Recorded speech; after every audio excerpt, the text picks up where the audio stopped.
ऐसे अंगुरिया से ऐसे रुको तो तन दूर रह के बात करे भैया जी कौन ऐसा जिला में ब्यास नहीं खन उनका के गाना लिख के नहीं देले उ तो हम जाना तनी बाकी मैं सर्वर रिजेक्ट कर दे तारा सब बा मैं के सिखैले बानी हां हम नहीं की बुझत सिखैले बानी अरे हां भाई भाई अरे गोलू जी हां प्रणाम। खुश रह देखला जी क्या बात बाबू बात ये बा यार माइटो में ठीक बा। हां हां ये गाना गावे के बहुत शक्ति बा, मन बा, शक्ति बा की शौक बा शौक बा। शौक बा यानी कि जुनून बाटे कि हम गाना आद्य गाए शक्ति मेहरारू होली सो हाँ ना ना बात सही है। इनके तनी गाना लेकर तो निमन लिख के सिखा दी। तो इनका के छोड़ के जा जा। अल्लाहदार गाना हम लिख के सिखा ठीक, बस ठीक। 1 महीना खाली रेगुलर नहीं सुबह शाम ठीक है ठीक है। गावे लगे हम। चलते हैं गोलू जी प्रणाम। जा जा आयो तन ठीक बा लेवे खातिर आ जाए रिसीव करे गोलू जी खातिर अरे गाफिन अरे खुश रहो जा लेवे खातिर समझा जा, दिया। सम चल बजे। ठीक अरे बच्चा जगह बन गई बैठी बिचा में गुरुजी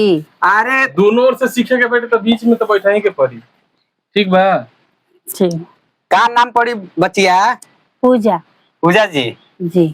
देखिए एक काम में पहले आगे से या पीछे से दोनों से कही जाला हैं मतलब आगे से जी और पीछे से जी हां जी ना कहब देखी जतने भाषा ई टुक लेबेद भाषा हो। भाव है भाव अच्छा भाषा भाव भाव ऐसा देबे कि चाहे कि करेजा में घाव हो जाओ माने गायक बनल चाहतनी ना ये गुरुजी तो हाथवा छोड़ के बात अरे करे ना ना ना ई कौन बात एगो तो बिचा में ना बैठा वो देखल हम कि देनी मन एकर पर रंगल बाटे कि ना रंगल स्टार बने के बाकी नहीं के बने ई बताओ हमारा से बने के बा बने अच्छा के अच्छा हाँ। गाना में अपने काम करे के बा हां अब तो हीरोइनो बने के हुई हां हां हैं कौन भोजपुरी में हाँ। देखा कौन बाचन लिखा सर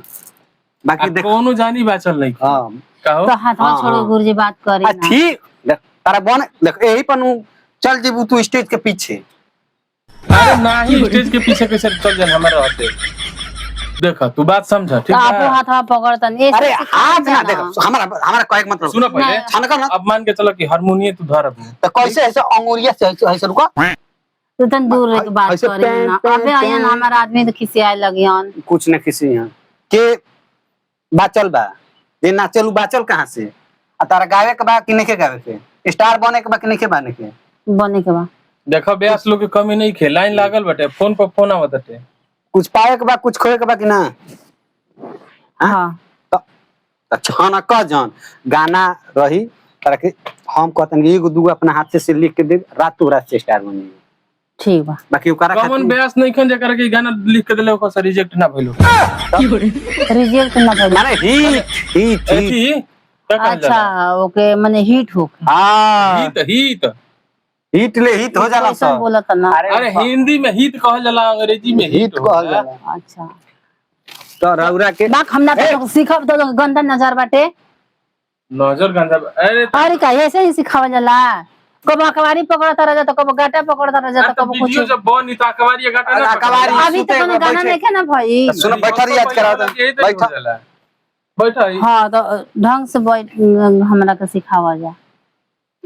भाव भैया भाव लेते हैं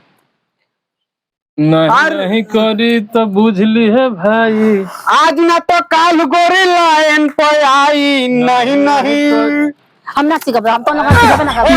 हम ना सिखब आवा उ साला चलवा का कही का कहे का अबे इन हमरा के तलाक लग दे दियन तब है कुछ देख के डरामा गाना में इज्जत कि सदियों बाद तो के रखे के तैयार हो जाए स्टार को पैसा को 50 को मर्द मिल जाए हैं आ भगवान जी ना हम उनके ना छोड़ सकते अब रात रात में स्टार कर ना हम तो लोग ए, सिखब ना हम जाओ, आवा आवा आवा ना आजा हम ना जा सिखब बिगाड़ दिले